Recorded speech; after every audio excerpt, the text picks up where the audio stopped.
ಮಹಾಪ್ರಭುಗಳ ದಯೆಯಿಂದ ನಾವೆಲ್ಲ ಸೇರಿದ್ದೀವಿ. ಮಹಾಪ್ರಭುಗಳು ಫಕೀರರು, ನಾನು ಜಂಗಮ.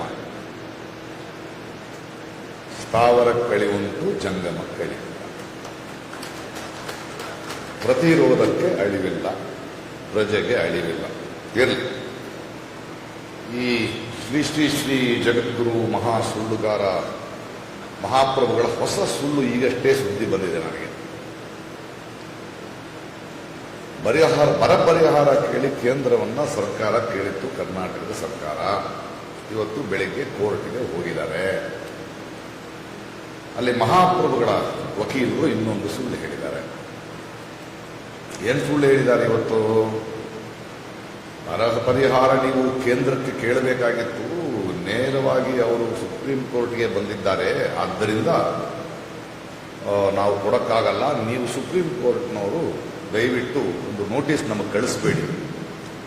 ಅದು ಕಳಿಸಿದ್ರೆ ಅದು ಚುನಾವಣೆಗೆ ಕರ್ನಾಟಕದ ರಾಜ್ಯ ಸರ್ಕಾರಕ್ಕೆ ಹೆಲ್ಪ್ ಆಗುತ್ತೆ ಅಂತ. ಎಷ್ಟು ಧೈರ್ಯ ನೋಡಿ. ಒಂದು ರಾಜ್ಯ ಅಕ್ಟೋಬರ್ 31ರೊಳಗೆ ಬರವನ್ನ ಘೋಷಿಸಿ ಪರಿಹಾರ ಕೇಳಬೇಕು. ಕರ್ನಾಟಕ ಸರ್ಕಾರ ಸೆಪ್ಟೆಂಬರ್ನಲ್ಲೇ ಬರವನ್ನು ಘೋಷಿಸಿ ಕೇಳಿ, ಅದಾದ ನಂತರ ನವೆಂಬರ್ ಡಿಸೆಂಬರ್ ಒಳಗೆ ಅಲ್ಲಿ ಹೋಗಿ ಚಾಣಕ್ಯರನ್ನ ಭೇಟಿ ಮಾಡಿ, ಮಹಾಪ್ರಭುವನ್ನ ಭೇಟಿ ಮಾಡಿ, ಅರಿಕೆ ಮಾಡಿ ವಿಳಂಬ ಮಾಡ್ತಾ ಇದ್ದಾರೆ. ಇಲ್ಲಿಂದ ಹೋದ ಅಷ್ಟೂ ಜನ ಸಂಸದರು ಬಾಯಿ ತೆಗಿತಾ ಇಲ್ಲ. ಈಗ ಚುನಾವಣೆ ಹತ್ರ ಬಂದ ತಕ್ಷಣ ಕೋರ್ಟಿನ ಮೊರೆಗೆ ಹೋದರೆ ಇನ್ನೊಂದು ಸುಳ್ಳನ್ನು ಹೇಳುತ್ತಾರೆ. ಮಾನ ಮರ್ಯಾದೆ ನಾಚಿಕೆ ಏನಾದ್ರು ಇದೆಯಾ ಇವರುಗಳಿಗೆ? ಇರಲಿ. ನಾನು ಮೊನ್ನೆ ಲಡಾಖ್ ಹೋಗಿದ್ದೆ. ಸುಮ್ಮನೆ ನೋಡ್ಕೊಂಡಿರಕ್ಕಾಗಲಿಲ್ಲ ಏನಾಗ್ತಿದೆ ಅಲ್ಲಿ ಅಂತ. ವಾಂಗ್ಚುಕ್ ಒಬ್ಬ ಸಂತನ ತರ ಅಲ್ಲಿ ಕೂತಿತ್ತು. ಒಂದೆರಡು ನಾಟಕೋತ್ಸವ ನಡೀತಿತ್ತು. ಆದರೂ ಒಂದಿನ ಹೋಗ್ಬೇಕು. ಹುಟ್ಟದ ದಿನ ಖಾಲಿ ಇದ್ದೆ. ಕೃಪಾಕರ್ ಸೇನಾನಿ ಜೊತೆ ಅಲ್ಲಿಗೆ ಹೋದೆ. ಏನು ಸಮಸ್ಯೆ? ಯಾಕಂದ್ರೆ ವಾಂಗ್ಚುಕ್ ಅನ್ನೋ ಸಂತನಂತೆ ಬಹಳ ದೊಡ್ಡ ಕೆಲಸ ಮಾಡಿದವರು, ಮ್ಯಾಕ್ಸೆಸೆ ಅವಾರ್ಡ್ ತಗೊಂಡವರು. ಏನು ಅಂತಲ್ಲಿ ಹೋದ್ರೆ ಅಲ್ಲಿ ದ್ವೇಷದ ವಾತಾವರಣ ಇರಲಿಲ್ಲ, ಕ್ರೋಧದ ವಾತಾವರಣ ಇರಲಿಲ್ಲ. ಅಲ್ಲೇ ಬುಡಕಟ್ಟಿನವರು ಕೂತ್ಕೊಂಡು ಪ್ರಾರ್ಥನೆ ಮಾಡ್ತಾ ಇದ್ರು. ರವೀಂದ್ರನಾಥ್ ಟೆಗೋರರ ಮಾತುಗಳನ್ನು ಹೇಳ್ತಾ ಇದ್ರು. ಅಷ್ಟು ದೂರದಿಂದ ನಮ್ಮನ್ನು ನೋಡಕ್ಕೆ ಬಂದ್ರ ಅಂತ ನಮ್ಮನ್ನ ಬರಮಾಡಿಕೊಂಡು ಅಲ್ಲಿ ಮಹಾಪ್ರಭುಗಳ ಸ್ನೇಹಿತರು ಗಣಿಗಾರಿಕೆ ಮಾಡಬೇಕು, ಇನ್ನೊಂದು ಮಾಡಬೇಕು ಅಂತ ಪ್ರಯತ್ನ ಮಾಡ್ತಿದ್ದಾರೆ. ಅಲ್ಲಿಯ ಜನ ಹಿಮಾಲಯ ಪರ್ವತ ತುಂಬಾ ಅಷ್ಟು ಗಟ್ಟಿಯಾದದ್ದಲ್ಲ. ಇಲ್ಲಿ ಮಂಜು ಕರಗಿ ಹೋಗುತ್ತೆ, ಕ್ಲೈಮೇಟ್ ಚೇಂಜ್ ಆಗ್ತಾ ಇದೆ. ಇಲ್ಲಿ ನಾವು ಹೇಗೋ ಬದುಕ್ತಾ ಇದ್ದೀವಿ ಈ ಪ್ರತಿಕೂಲ ಇದರಲ್ಲಿ, ಇದನ್ನು ಮಾಡಬೇಡಿ. ಯಾಕಂದ್ರೆ ಅಲ್ಲಿ ಮಳೆ ಇಲ್ಲ. ಆ ಮಂಜೆ ಕರಗಿ ಉತ್ತರ ಭಾರತದಲ್ಲಿ ನದಿಗಳಿಗೆ ನೀರು ಬರೋದು, ಇದನ್ನು ನಿಲ್ಲಿಸಬೇಡಿ, ಮುಂದೆ ತೊಂದರೆ ಆಗುತ್ತೆ ಅಂದ್ರೆ ಇಲ್ಲ, ಉಪವಾಸ ಕೂತ್ಕೊಳ್ಳಿ, ನಾವು ನಿಮ್ಮ ಮಾತು ಕೇಳಲ್ಲ. ಇದು ಹೋದ ಚುನಾವಣೆಯಲ್ಲಿ ಮಹಾಪ್ರಭುಗಳು ಕೊಟ್ಟ ಮಾತು. ಆಜ್ಞೆ ಶಿಡಿಲು ಸೇರಿಸ್ತೀವಿ, ಅದನ್ನು ಒಂದು ಸಪರೇಟ್ ರಾಜ್ಯ ಮಾಡ್ತೀವಿ, ಅದಕ್ಕೆ ನೀವು ಬುಡಕಟ್ಟಿನವರೇ ಆಳೋ ಥರ ಕಮಿಟಿಗಳು ಮಾಡ್ತೀವಿ ಅಂತ ಮಾತು ಕೊಟ್ಟು ಈಗ ಆ ಮಾತನ್ನ ನೆನಪಿಸಿದ ದೇಶದ್ರೋಹಿಗಳು ಅಂತ ನೋಡ್ತಾ ಇದ್ದಾರೆ. ಸರಿ, ನಾವು ಹೋಗಿ ಆ ಸಂತನ ಜೊತೆ ಮಾತಾಡಿದ್ವಿ. ಇವರು ಕೇಳೋ ಹಾಗೆಲ್ಲ ನೀವು 21 ದಿನ ಉಪವಾಸ ನಿಲ್ಲಿಸಿ, ಯಾಕಂದ್ರೆ ನೀವು ಬದುಕುಳಿಯೋದು ಮುಖ್ಯ, ಹೋರಾಟ ಮುಂದುವರ್ಸೋಣ ಅಂದ್ವಿ. 7ನೇ ತಾರೀಕು ಚೀನಾ ಗಡಿಗೆ ನಾವು ಹೋಗ್ತಿದ್ದೀವಿ ಬುಡಕಟ್ಟಿನವರೆಲ್ಲ. ಅಲ್ಲಿ ಎಷ್ಟು ಸ್ಥಳವನ್ನ ಚೈನಾ ಆಕ್ರಮಿಸಿದೆ ಅದನ್ನು ನಾವು ನೋಡ್ತೀವಿ ಒಂದಷ್ಟು. ಅಂದ್ರೆ 6ನೇ ತಾರೀಕು ಇವರು 144 ಸೆಕ್ಷನ್ ತರ್ತಾರೆ ಮಹಾಪ್ರಭುಗಳು.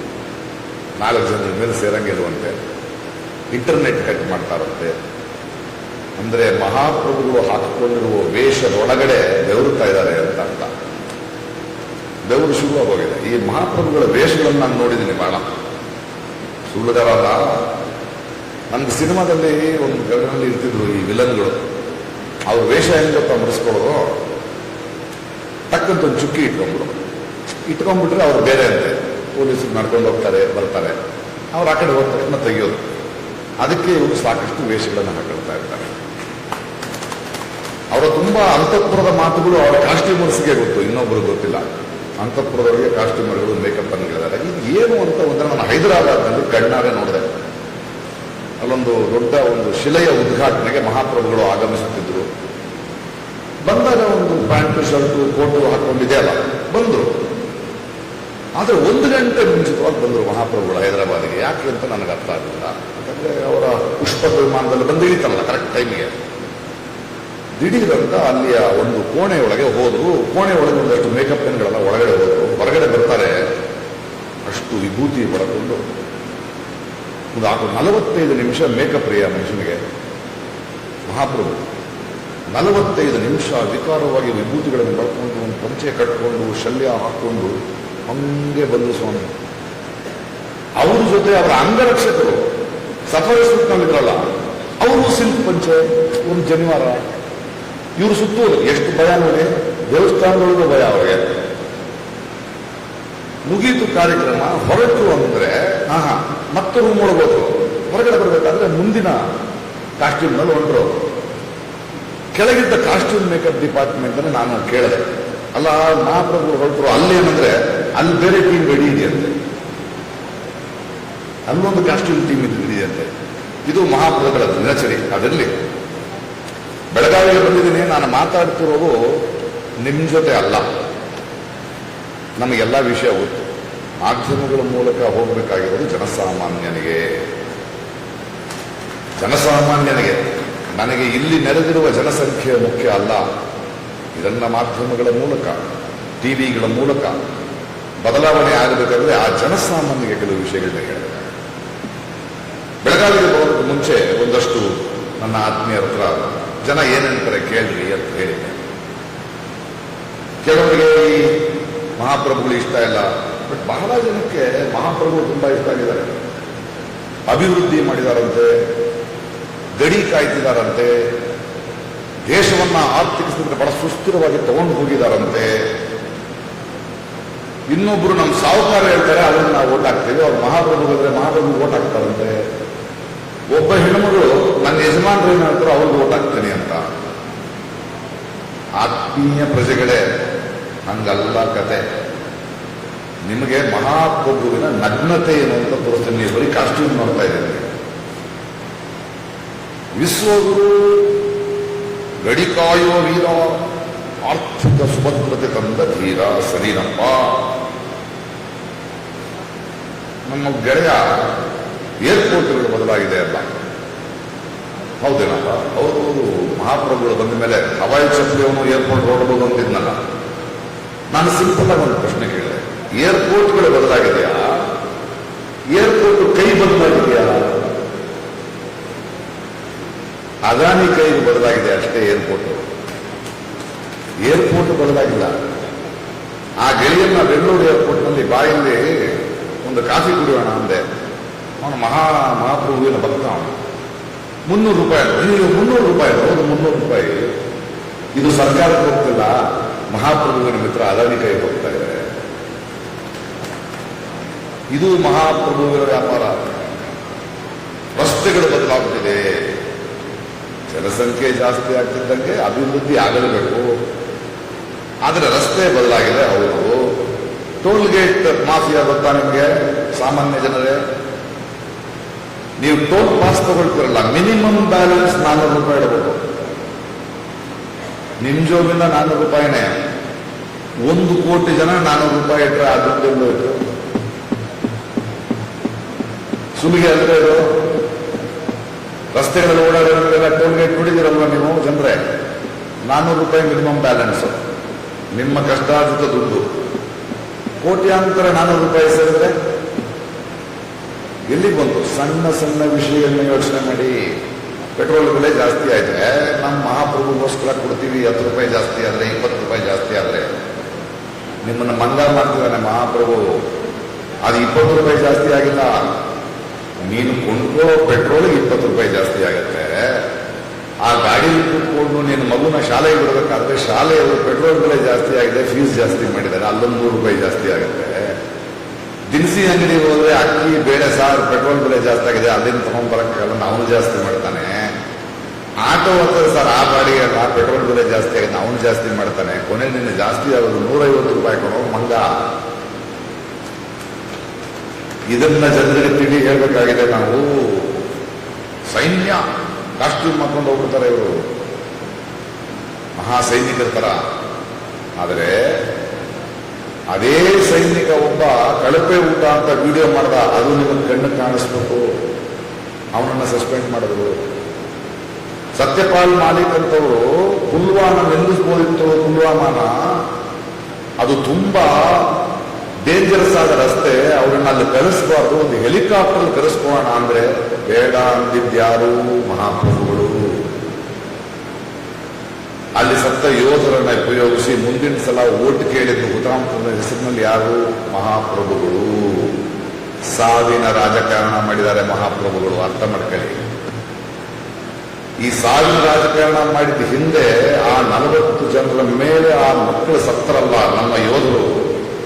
ಟಿವಿ ನೋಡ್ತಾ ಇದ್ದೆ ನಾನು. ಆ ಸೋದರ ಆ ಸೋಲ್ಜರ್ಸ್ಗಳ ಮೆರವಣಿಗೆನ ಒಂದು ದೊಡ್ಡ ಇವೆಂಟ್ ತರ ನಡೆಸ್ಕೊಟ್ರು ಮಹಾಪ್ರಭುಗಳು. ಆದರೆ ಪ್ರತಿಯೊಂದು ಶವಪೆಟ್ಟಿಗೆ ಎಲ್ಲಿಗೆ ಹೋಗ್ತಾ ಇತ್ತು ಅಂತ ನೋಡ್ತಿದ್ದೆ. ಭಾರತದ ಮೂಲೆ ಮೂಲೆಗಳಿರೋ ಹಳ್ಳಿಗಳಿಗೆ ಹೋಗ್ತಾ ಇತ್ತು. ಅಂದ್ರೆ ದೇಶ ಕಾಯೋರು ನಮ್ಮ ರೈತರ ಮಕ್ಕಳೇ, ದೇಶಕ್ಕೆ ಅನ್ನ ಕೊಡೋರು ನಮ್ಮ ರೈತರೇ. ಅವರನ್ನ ಮೋಸ ಮಾಡಿದ ಮಹಾಪ್ರಭು ಸುಳ್ಳುಗಾರ ಇವರು ಅಂತ ನಿಮ್ಗೆ ಅರ್ಥ ಆಗಬೇಕು. 100 ದಿನಗಳ ಕಾಲ ರೈತರು, ತಮಿಳುನಾಡಿನ ರೈತರು ನಿಂತಿದ್ರು, ಕೂತಿದ್ರು. ಅವರು ತಮಿಳುನಾಡರು ತುಂಬಾ ಮೋರ್ ಎಮೋಷನಲ್, ಬೇರೆ ಬೇರೆ ಹಾಕೊಂಡು, ಅಸ್ಥಿಪಂಜರಗಳನ್ನ ಹಾಕೊಂಡು, ನಿಂಬೆಹಣ್ಣು ಹಾಕೊಂಡು 100 ದಿನಗಳ ಕಾಲ ಜಂತರ್ ಮಂತರ್ನಲ್ಲಿ ಉಪವಾಸ ಮಾಡ್ತಾ ಇದ್ರು, ಪ್ರತಿಭಟನೆ ಮಾಡ್ತಾ ಇದ್ರು. ನಾನು ಅಲ್ಲಿಗೆ ಹೋದೆ, 1 ದಿನ ತಿರುಗಿ ನೋಡಲಿಲ್ಲ ಮಹಾಪ್ರಭುಗಳು, ಟೈಮ್ ಇಲ್ಲ ಅವ್ರಿಗೆ. ಕೊನೆಗೂ ರೈತರು ಎದ್ದು ನಿಂತು ಹೊರಟ್ರೆ ಟ್ರಾಕ್ಟರ್ಗಳಿಗೆ ಕಂಬಿಗಳು, ರಸ್ತೆಗಳನ್ನು ಅಗಲಿದ್ದು, ಡ್ರೋನ್ಗಳಲ್ಲಿ ಅವ್ರನ್ನ ಕಳಿಸಿದ್ದು. ಇದನ್ನೆಲ್ಲ ನೀವು ಅವರನ್ನು ಕ್ಷಮಿಸ್ತೀರಾ? ಮಹಾಪ್ರಭುವಿನ ಧರ್ಮ ಇದೆಯೇನ್ರಿ ಆ ಮಹಾಪ್ರಭುವಿಗೆ? ಒಂದು ಕಾಲದಲ್ಲಿ ದೇಶದ ಸ್ವಾತಂತ್ರ್ಯಕ್ಕಾಗಿ ಉಪವಾಸ ಮಾಡಿದ ನಾಯಕರನ್ನು ನೋಡಿದ್ವಿ ನಾವು. ದೇವಸ್ಥಾನಕ್ಕೆ ತಕ್ಕ ಉಪವಾಸ ಮಾಡೋ ನಾಯಕರು ನೋಡ್ತಾ ಇದ್ದೀವಿ. ಬೇಕಾ ನಮಗಿದು? ಬೇಕಾ ಈ ಧರ್ಮದ ಈ ಮಾಯೆ? ಸರ್ವಾಧಿಕಾರಿಯ ಮೊದಲನೆಯ ಲಕ್ಷಣ ಏನಂದ್ರೆ ತುಂಬಾ ಚೆನ್ನಾಗಿ ಕಾಣಿಸ್ತಾನೆ ಅವನು, ಮಿಂಚಿನಂತೆ ಹೊಳಿತಿರ್ತಾನೆ, ಮಾಯದ ಮಾತುಗಳನ್ನ ಮಾತಾಡ್ತಿರ್ತಾನೆ. ನಿಮ್ಗೆ ಅರ್ಥ ಆಗೋರಿಗೆ ನೀವು ಮುಗಿದು ಬರ್ತೀರಿ. ಅದು ಸರ್ವಾಧಿಕಾರಿಯ ಲಕ್ಷಣ. ಆ ಸರ್ವಾಧಿಕಾರಿಯ ಅಹಂಕಾರದ ತುದಿಯಲ್ಲಿರುವ ಮಹಾಪ್ರಭುಗಳನ್ನು ನಾವು ಇವತ್ತು ನೋಡ್ತಾ ಇದ್ದೇವೆ. ಆ ಮಹಾಪ್ರಭುಗಳಿಗೆ ಇಲ್ಲಿ ಮಾಧ್ಯಮದ ಮುಂದೆ ಹೇಳ್ತೀನಿ, ಅಕ್ಕಿ ಬಾರ್ 400 ಪಾರ್ ಅಲ್ಲ. ಮಹಾಪ್ರಭು ಒಳಗಡೆ ಗೊತ್ತು 400 ಪಾರ್ ಆಗಲ್ಲ ಅಂತ. ಆಗಲ್ಲ. ದುಡ್ಡು ಸೇರಿಸ್ಕೊಂಡಿದ್ರು, ಸುಪ್ರೀಂ ಕೋರ್ಟ್ ತಗೊಂಡು ಬಂತು ಎಲೆಕ್ಟ್ರಾಲ್ ಬಾಂಡ್. ಈ ಬಾಂಡಿನ ಬಾಂಧವ್ಯ ಇದೆಯಲ್ಲ, ಇದು ಮುಳುವಾಗಬೇಕು ಆ ಮಹಾಪ್ರಭುಗೆ. ಯಾಕೆ ಬೇಕು ಆ ಮಹಾಪ್ರಭುಗೆ 10,000 ಕೋಟಿ? ಯಾಕೆ ತಗೊಂಡಿದ್ದಾರೆ? MLAಗಳನ್ನ ಕೊಂಡ್ಕೊಳ್ಳೋದಕ್ಕ, ಗಲಭೆಗಳನ್ನು ಮಾಡೋದಕ್ಕ, ಮೆರವಣಿಗೆಗಳನ್ನು ಮಾಡ್ಕೊಳ್ಳೋದಕ್ಕ, ದುಡ್ಡು ಕೊಟ್ಟು ಓಟ್ ತಗೊಳ್ಳೋದಕ್ಕ? ತುಂಬಾ ಸಾಚಾಲೇನಪ್ಪ ನೀನು? ಭ್ರಷ್ಟಾಚಾರಿ ಅಲ್ಲ ಅಂತಿದ್ದಲ್ಲಪ್ಪ. ಮೊನ್ನೆ ಬಿದ್ದ ಟನಲ್ ಇದೆಯಲ್ಲ, ಆ ಟನಲ್ಗೆ ಬಾಂಡ್ ತಗೊಂಡು ಇದು ಕೊಟ್ಟಿದ್ದಾರೆ ಅವರು. ಆ ಸಾವು ಯಾರು ನೀವೇನಪ್ಪ? ಕೋವಿಡ್ನಲ್ಲಿ ಜನ ಸತ್ತು ತಪ್ಪಾದ ಮೆಡಿಸಿನ್ ತಗೊಂಡು ಆ ಬಾಂಡ್ನ ಇಡೀ ಹಣೆ ಬರ ತೆಗೆದು ನೋಡಿದ್ರೆ ಆ ಕಳಪೆ ಔಷಧಿ ಮಾಡಿದ ಕಂಪನಿಯಿಂದ 106 ಕೋಟಿ ಬಾಂಡ್ ತಗೊಂಡು ಪರ್ಮಿಷನ್ ಕೊಟ್ಟಿದ್ದಾರೆ ಈ ಮಹಾಪ್ರಭು. ಈ ಕೊಲೆಗೆ ಯಾರು ಕಾರಣ? ನೀವೇ ತಾನೆ. 1,000 ಕೋಟಿ ತಗೊಳ್ಳೋದು, ರೇಡ್ ಮಾಡೋದು. ಇಡೀ ಭಾರತ ದೇಶದಲ್ಲಿ ಇಡೀ ರೇಡ್ ಆಗಿದ್ದ 100%ನಲ್ಲಿ 90% ಅರೆಸ್ಟೇ ಮಾಡಿಲ್ಲ. ಯಾಕೆಂದ್ರೆ ರೇಡ್ ಆದ ತಕ್ಷಣ ಅವರು ಬಿಜೆಪಿ ಸೇರ್ಕೊಂಡ್ಬಿಟ್ಟಿದ್ದಾರೆ, ವಾಷಿಂಗ್ ಮಿಷಿನ್ ಒಳಗಡೆ ಪುಣ್ಯಕ್ಷೇತ್ರಗಳಿಗೆ ಸೇರ್ಕೊಂಡ್ಬಿಟ್ಟಿದ್ದಾರಂತೆ. ಅಂದ್ರೆ ಎಂತಹ ನಾಚಿಕೆಗೆಟ್ಟ ದುರಹಂಕಾರಿ ಪಕ್ಷ ನೋಡಿ ಅದು. ಕೊನೆಗೂ ಇವರ ದೊಂಬರಾಟದಲ್ಲಿ ಮಂಗಗಳಾಗುವುದು ನೀವು ಸಾಮಾನ್ಯ ಜನ. ಪ್ರತಿಯೊಂದನ್ನು ಪ್ರಶ್ನಿಸಬೇಕು ನೀವು. ಇಲ್ದಿದ್ರೆ ನಿಮ್ದೇ ಅಂತ್ಯ. ಅವರು ಚೆನ್ನಾಗಿದ್ದಾರೆ, ಪುಷ್ಪಕ ವಿಮಾನ, ಊಟ, ಸಂವಿಧಾನ ಬದಲಾಯಿಸುವುದು, ಒಂದೇ ಪಕ್ಷ, ಒಂದರ್ಥ ಮಾಡ್ಕೊಳ್ಳಿ, ಒಂದೇ ಭಾಷೆ, ಒಂದೇ ಪಕ್ಷ, ಒಂದೇ ಮಹಾಪ್ರಭು ಅಂತಿರುವ ಮಹಾಪ್ರಭುಗೆ ಎರಡು ನಾಲ್ಗೆ, ಎರಡು ನಾಲಿಗೆಯ ಹಾವು ಈ ಮಹಾಪ್ರಭು. ಅದನ್ನು ನಾವು ಅರ್ಥ ಮಾಡಿಕೊಂಡು ಬೆಳಗಾವಿ ಜನ ಸ್ವಲ್ಪ ವಿಚಾರ ಮಾಡ್ರಿ. ಯಾಕೆ ಕುಂತೀರಿ? ವಿಚಾರ ಮಾಡ್ರಿ. ಸ್ಮಾರ್ಟ್ ಸಿಟಿ ಅಂದ್ರು ತೋರಿಸ್ರಿ, ಎಲ್ಲ ಐತಿ ಸ್ಮಾರ್ಟ್ ಸಿಟಿ. ಒಂದಷ್ಟು ರೋಡ್ ಹಿಂಗೆ ಮಾಡೋಣ, ಒಂದು ತೋರಿಸ್ರಿ. 9 MP ಹಳ್ಳಿಯನ್ನು ದತ್ತು ತೆಗೆದುಕೊಂಡು ಒಂದು ಮಾಡೆಲ್ ವಿಲೇಜ್ ಮಾಡ್ತೀನಿ ಅಂತ 10 ವರ್ಷ ಆತ್ರಿ ಹೇಳೇವ. ಒಂದು ವಿಲೇಜ್ ತೋರಿಸಿ ನನಗೆ, ಒಂದು ವಿಲೇಜ್, ಒಂದು ಹಳ್ಳಿ ತೋರಿಸಿ ಮಾಡೋಣ. ಕೊನೆಗೂ ಮಹಾಪ್ರಭುವಿನ ಅವನತಿ ಹತ್ರ ಬಂದಿದೆ. ಅದಕ್ಕೊಂದು ಸಣ್ಣ ಕಥೆ ಹೇಳಿ ಆಕಾರ ಪಟೇಲ್ರವರು ಒಂದು ಅದ್ಭುತವಾದ 5 ಪುಟದ ಕಥೆ ಹೇಳಿದ್ದಾರೆ. ಮಹಾಪ್ರಭುವಿನ ನಂತರ ಯಾರು ಅಂತ ಬರೆದಿದ್ದಾರೆ, ಅದನ್ನು ಹೇಳ್ತೀನಿ. ಅವರ ಪರಿಸ್ಥಿತಿ ಚುನಾವಣೆಯಲ್ಲಿ ಏನಾಗುತ್ತೆ ಅಂದ್ರೆ, ಮಹಾಪ್ರಭುಗಳು ಬೆಳಗಾವಂತ ಒಂದು ಊರಿನಲ್ಲಿ, ಒಂದು ಊರು ಹೊರಗಡೆ ಒಂದು ದೊಡ್ಡ ಸುಸಜ್ಜಿತ ಆಸ್ಪತ್ರೆಯ ಉದ್ಘಾಟನೆಗೆ ಬರ್ತಿದ್ದಾರೆ. ಎಲ್ಲ ಮಾಧ್ಯಮದವರು ನಿಂತಿದ್ದಾರೆ. ಅವರು ಪುಷ್ಪಕ ವಿಮಾನದಲ್ಲಿ ಇಳಿದು ಅವರು ಬರುವ ರಥಕ್ಕೆ ಇಲ್ಲಿಯ ಎಂಪಿಗಳೆಲ್ಲ ಹೂವಿನ ಇದನ್ನು ಮಾಡ್ತಿದ್ದಾರೆ. ಕೊನೆಗೆ ಬಂದು ವೇದಿಕೆ ಹತ್ತಿದ ಮಹಾಪ್ರಭು, ವೇದಿಕೆಯಲ್ಲಿದ್ದವರೆಲ್ಲ ಹೊರಗಡೆ ಹೋದರು. ಈ ಕಡೆ ಆಂಗಲ್ ಇಂದ ನೋಡಿದ್ರೆ ಈ ಕ್ಯಾಮರಾ ಸರಿ ಇಲ್ಲ ಅಂತ ಸಂಜೆ ಮಾಡಿದ್ರೆ ಈ ಕಡೆ ಬಂತು ಕ್ಯಾಮರಾ. ಆಂಗಿಕಾಭಿನಯದಿಂದ ಏನೇನೋ ಸುಳ್ಳುಗಳ ಮಹಾಪುರಾಣ ಹೇಳ್ತಾ ಇದ್ದಾರೆ. ಜನ ನೋಡ್ತಾ ಇದ್ದಾರೆ, ಮಂತ್ರಮುಗ್ಧರು. ದಿಢೀರಂತ ಕುಸಿದು ಬಿದ್ರಂತೆ ಮಹಾಪ್ರಭು. ಯಾರೂ ಸ್ಟೇಜ್ ಹತ್ರ ಹೋಗ್ತಿಲ್ಲ. ಅದು ಒಂದು ನಾಟಕನೇನೋ ಅಂತ ನೋಡ್ತಿದ್ರಂತೆ. ಸ್ವಲ್ಪ ಹೊತ್ತಾದ್ಮೇಲೆ ಅಂಗರಕ್ಷಕನಿಗೆ ಗೊತ್ತಾಯ್ತಂತೆ, ಇಲ್ಲ ಏನೋ ಸುಸ್ತಾಗಿ ಬಿದ್ದವ್ರೆ ಅಂತ. ಹತ್ರ ಹೋದ್ರೆ ಸುಸ್ತಾಗಿ ಬಿದ್ದಿದ್ದಾರೆ. ಪುಣ್ಯ ಆಸ್ಪತ್ರೆ ಉದ್ಘಾಟನೆಗೆ ಬಂದು ಬಿದ್ದವ್ರೆ. ಹಿಂದ್ಗಡೆ ಆಸ್ಪತ್ರೆ ತಾನೆ ಪರದೆ ಹಿಂದೆ ತಗೊಂಡು ಹೋಗೋಣ ಅಂತ ಒಳಗಡೆ ಹೋದ್ರಂತೆ. ಆಸ್ಪತ್ರೆ ಇಲ್ಲ, ಡಾಕ್ಟರ್ ಇಲ್ಲ, ಮೆಡಿಸಿನ್ಸ್ ಇಲ್ಲ, ಯಂತ್ರೋಪಕರಣಗಳಿಲ್ಲ. ಈ ಮಹಾಪ್ರಭು ಉದ್ಘಾಟನೆ ಮಾಡ್ತಿರೋದೆಲ್ಲ ಇಂಥವೇ. ಈ ಸತ್ಯ, ಈ ನಗ್ನತೆ ಬಯಲಾಗಬೇಕು. ಅಂಡ್ ನೀವು ಮಾಧ್ಯಮಗಳನ್ನು ಕೇಳ್ತೀನಿ, ಹೆಂಗ್ ಕೊಂಡ್ಕೊಂಡ್ಬಿಟ್ಟಿದ್ದೀರಿ ಅಂದ್ರೆ, 1000 ರೈತರ ನೋವಿಗೆ ನೀವು ಪ್ರತಿಕ್ರಿಯಿಸಲ್ಲ, 1000 ಕೋಟಿ ಖರ್ಚು ಮಾಡೋ ಮದುವೆಯನ್ನು ಸಂಭ್ರಮಿಸ್ತೀರಿ. ಇದು ಸಂಸ್ಕೃತಿಯಲ್ಲ, ವಿಕೃತಿ. ಜನರ ನೋವನ್ನು ತಲುಪಿಸಿ, ನಮ್ಮ ಆತಂಕವನ್ನು ಜನಕ್ಕೆ ತಲುಪಿಸಿ. ನೀವು ಇವತ್ತಲ್ಲ ನಾಳೆ, ನಮ್ಮ ಮೊನ್ನೆ ನೋಡ್ತಿದ್ರಿ, ಬೂಟ್ ನೆಕ್ತಾರಂತೆ. ಬೂಟ್ ನೆಕ್ಕವ್ರ ಕೊನೆಗೆ ಆ ಬೂಟೆ ತಿನ್ಬೇಕಾಗತ್ತೆ. ಇದ್ದೇರಿ. ಈ ಮಹಾಪ್ರಭುಗಳಂತವರು ಯಾವತ್ತೂ ಪರ್ಮನೆಂಟ್ ಅಲ್ಲ, ಬರ್ತಾರೆ ಹೋಯ್ತಾರೆ. ನಾನು ನೀವು ಪರ್ಮನೆಂಟ್. ಇದು ನಮ್ಮ ದೇಶ, ನಮ್ಮ ಧರ್ಮ, ನಮ್ಮ ಭಾಷೆ. ದಯವಿಟ್ಟು ಬೆಳಗಾವಿಯ ಜನತೆಗೆ ನಾನು ಕೇಳ್ಕೊಳ್ತಿರೋದು, ಕರ್ನಾಟಕಕ್ಕೆ, ನಮ್ಮ ನುಡಿಗೆ ನಮ್ಮ ನಾಯಕ ಬೇಕು. ಅಲ್ಲಿ ಯಾರೋ ಒಬ್ಬನ್ ನೋಡಿ ಅವನ ಮುಖ ನೋಡಿ ಓಟ್ ಹಾಕೋದಲ್ಲ, ನಿಮ್ಮ ಪ್ರತಿನಿಧಿಗೆ ಓಟ್ ಹಾಕಬೇಕು. ಯಾಕಂದ್ರೆ ನಿಮ್ಮ ನೋವನ್ನ, ನಿಮ್ಮ ಮಾತನ್ನ, ನಿಮ್ಮ ಭಾಷೆಯನ್ನ, ನಿಮ್ಮ ಸಮಸ್ಯೆಯನ್ನ ಅಲ್ಲಿ ತಗೊಂಡು ಹೋಗ್ಬೇಕು. ಪಾರ್ಲಿಮೆಂಟಿಗೆ, ರಾಜ್ಯಸಭೆಗೆ ಅವ್ರ ಮುಖ ನೋಡಿ ಓಟ್ ಹಾಕಿದ್ರೆ ಕಂಗನಾ ರಾಣತ್ಗೆ ಓಟ್ ಹಾಕ್ದಂಗಿರುತ್ತೆ. ದೇಶದ ಮೊದಲ ಪ್ರಧಾನಿ ನೇತಾಜಿ ಸುಭಾಷ್ ಚಂದ್ರ ಬೋಸ್. ಇಂಥವರೆಲ್ಲ ಹೋದ್ರೆ ದೇಶ ಉದ್ಧಾರ ಆಗುತ್ತೆ ಅಂದ್ರೆ, ನಿಮ್ಮ ಇಷ್ಟು ಲಕ್ಷ ಜನರ ಓಟನ್ನು ಗೆಲ್ಲುವ ಬಿಜೆಪಿಯ ಅಭ್ಯರ್ಥಿ ಆ ಮಹಾಪ್ರಭುಗೆ ಒಂದು ಓಟ್ ಹಾಕ್ತಾನೆ. ಅದನ್ನು ಮಾಡಕ್ ಬಿಡಬೇಡಿ. ಎಚ್ಚೆತ್ತುಕೊಳ್ಳಿ. ನಮ್ಮ ರಾಜ್ಯ, ನಮ್ಮ ನಾಡು, ನಮ್ಮ ಪ್ರದೇಶ, ನಮ್ಮ ಮಕ್ಕಳು, ನಮ್ಮ ಭವಿಷ್ಯ, ನಮ್ಮ ಮುಂದಿನ ಪೀಳಿಗೆ ಬದುಕಬೇಕು ಅಂದ್ರೆ ಸರಿಯಾದ ಪ್ರತಿನಿಧಿಯನ್ನ, ನಮ್ಮ ಪ್ರತಿನಿಧಿಯನ್ನ, ಒಬ್ಬ ಯುವ ಪ್ರತಿನಿಧಿಯನ್ನ, ನಮಗೆ ಸಿಗುವ ಪ್ರತಿನಿಧಿಯನ್ನ ಆರಿಸಿ. ಯಾರದೋ ಮುಖ ನೋಡ್ಕೊಂಡು ಇವನು ಓಟ್ ಹಾಕಬೇಡಿ. ಆಮೇಲೆ ನಿಮಗೆ ಕೇಳೋ ಹಕ್ಕಿರಲ್ಲ, ಪ್ರಶ್ನಿಸುವ ಹಕ್ಕಿರಲ್ಲ.